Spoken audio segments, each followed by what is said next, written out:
አዶናይ ማን ነው? አንተ ሌባ ቆርጠላለት መልእክተኛው የሚባል እነ ባላደራው እነ መልእክተኛው እነ ማስተር አብነት እኮ በዚህ ደረጃ አልተሞገሱ። እነ ባላደራው በጣም እግዚአብሔር ያሳያችሁ። እነ መልእክተኛው ፊታቸውን ደብቀው ያን ሁሉ ደሃ የሚያነሱ ማስተር አብነት የቆሰለ አካል አጥቦ አድርቆ ሆስፒታል አስገብቶ አድኖ ቤት ሰርቶ የሚሰጥ ልጅ አለ።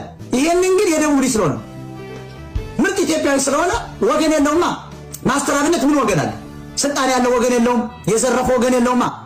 ማስተር አብነትን ይሄ ኮልኮሌ አዶናይ ሊበልጠው አይችልም በፍጹም። ማስተር አብነት 30 ደቂቃውን ምርጫ ቢደረግ በ30 ደቂቃ 120 ሚሊዮን ህዝብ ይመጣዋል። ታራ ዱርዬ ቂጡን የጣለ ለህፃናት ብልግናን የሚያስተምር የክብረ ሶዶም አባል አዶናይ ምን ያስተምራል? ምንም። የትኛውን ፊዚክስ ነው? ኬሚስትሪ? የትኛውን የመድኃኒት ቅመማ ነው? የትኛውን የአግሮ ኢንዱስትሪ ነው? የትኛው ተፈላሳፊ ነው? አዶናይ ለምን አልሄደም? የትግራይ እናቶች ለምን አልቀለባቸው? ዘሮቹን በጦርነት የተቆራረጡ እናቶች እንደውነቱ የተራቡ ደግሞ አሉ እንጂ ምንም ህዋት በዘረፈው ወርቅ በዘረፈው በትግራይ ተደበቀ እንጂ የትግራይ አልተጠቀመም። እንደና አዶናይ ቤተሰብ ያለ ነው የተጠቀመው ወያኔዎች። ዛሬ ደግሞ የእነሱን ገንዘብ ለማስቀጠል ልጃቸውን ገንዘብ እየከፈሉ በሊሞዚን በምን በአርቲስት እያሳጀቡ ቀወጥ እየገዙ ቁርጥ እያበሉ ቀጥለዋል። ይህንን የማይሆን ነገር ነው። ዱቄት ነው የማደርግ። የምን አባት አምባሳደር ነው የሰጡ ሰዎችስ ማን ናቸው? እነሱ አዋርድ በዓለም ላይ የሚታወቀው ለፊዚክስ ለማቴማቲክስ ነው፣ ለሕክምና ነው፣ ለመድኃኒት ቀማኞች ነው፣ ለአውሮፕላን ሰሪዎች፣ ለኤሌክትሮኒክስ መሳሪያ የሚገጥሙ ናቸው። ስቱፒድ ለአንተ ሴጋ መቺ የምን አባት አዋርድ ነው? ሁለቱም አንድ መድረክ ላይ ሁለቱም አንድ ካታጎሪ በታሪክ መግባት የማይገባቸው ናቸው። አዶናይ የራሱ እንትን አለው።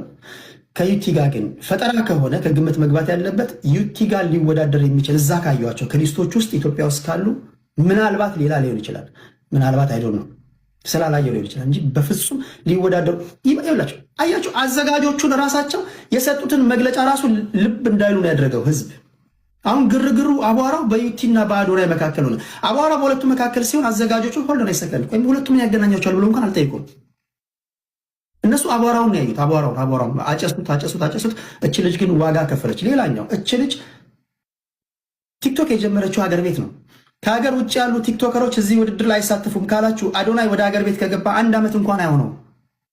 በሌላ አባባል 95-96 በመቶ የሚሆነው ፋኖቹን ወይም ደግሞ ፕሮግራሙን የሰራው ከሀገር ውጭ ነው። ከገባ ዓመት የማይሞላው ልጅ ማናቸውም ሳይናገሩ ማስተዋል ወንደሰን ስለ ጌታ መስክራ ወረደች። እሷ ካለች በኋላ ፉክክር ይዘው መጡ። ያስቀኛል። የራሳቸው አይዲያ እንደሌላቸው። ሌላው ደግሞ ማን ነው ዶክተር አብይ